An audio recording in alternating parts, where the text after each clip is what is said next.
Assalamualaikum warahmatullahi wabarakatuh. Saya Elisa Nurmaidah, NIM 2420070. Di sini saya akan mengerjakan tugas dari psikologi pendidikan, yaitu mengajar yang efektif dan efisien.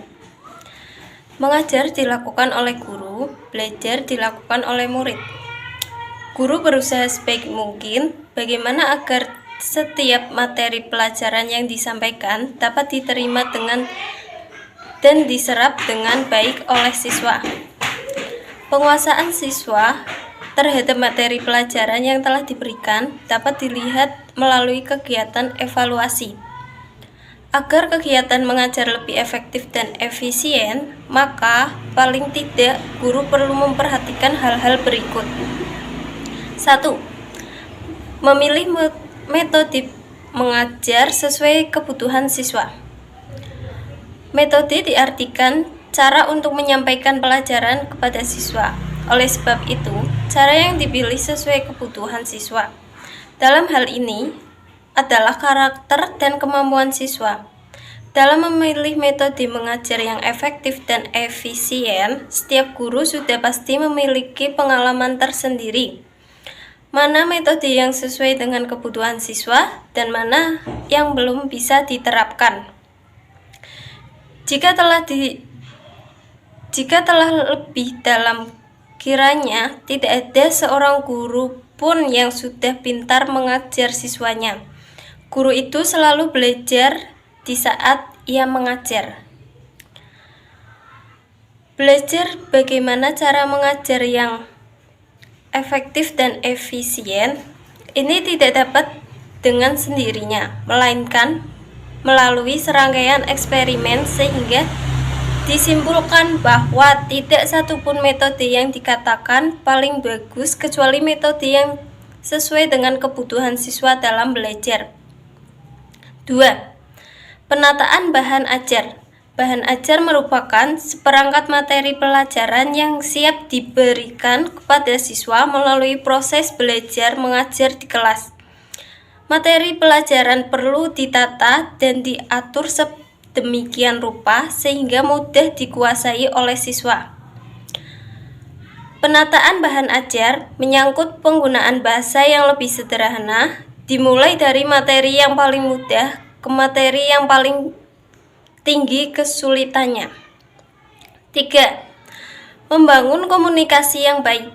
Hal ini tak kalah penting dalam upaya mengajar yang efektif dan efisien adalah membangun komunikasi yang baik dengan siswa. Komunikasi yang baik ditandai dengan adanya interaksi atau hubungan timbal balik yang harmonis selama pembelajaran berlangsung. Siswa bebas dari rasa tertekan oleh guru maupun sulitnya materi pelajaran.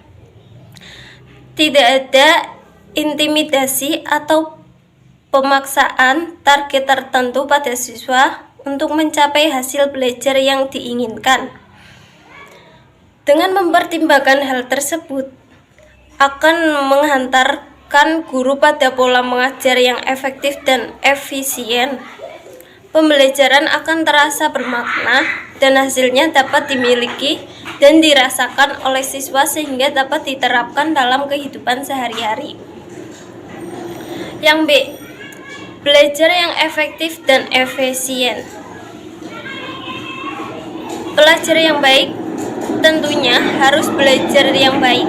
Belajar yang baik adalah belajar menghasilkan peningkatan pengetahuan, sikap atau keterampilannya. Namun, apakah belajar Anda sebagai pelajar sudah efektif dan efisien?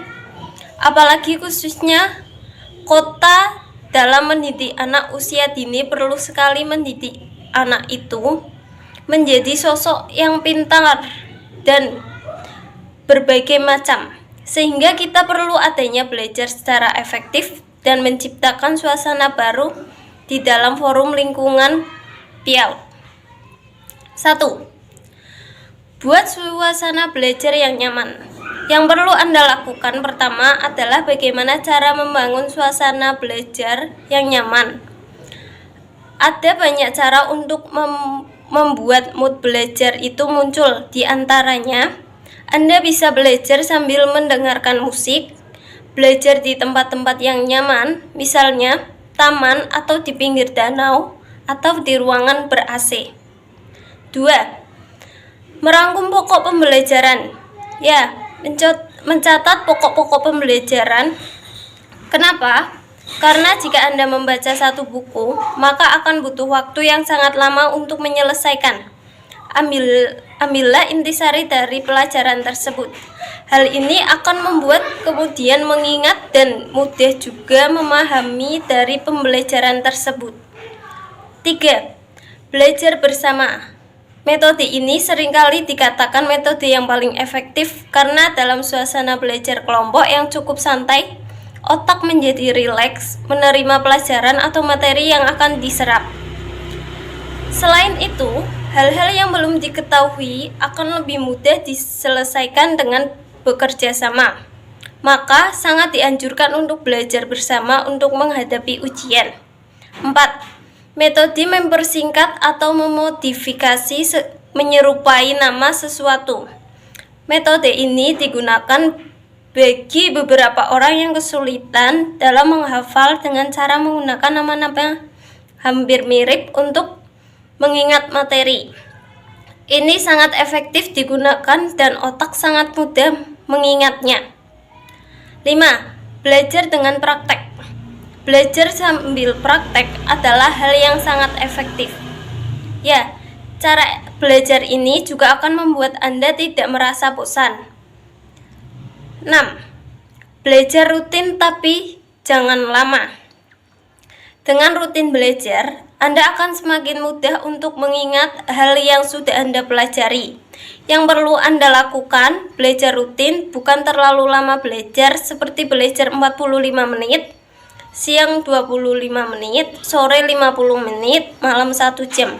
Cara ini sangat efektif dan pikiran juga akan tetap dalam keadaan rileks daripada harus belajar terlalu lama. 7. Mengerti bukan menghafal. Ya, ini paling sering dilakukan oleh siswa ataupun mahasiswa ketika ingin menghadapi ujian adalah menghafal.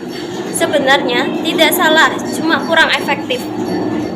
Untuk lebih efektifnya adalah mengerti teorinya, maka dengan sendiri akan kita ingat ketika ujian.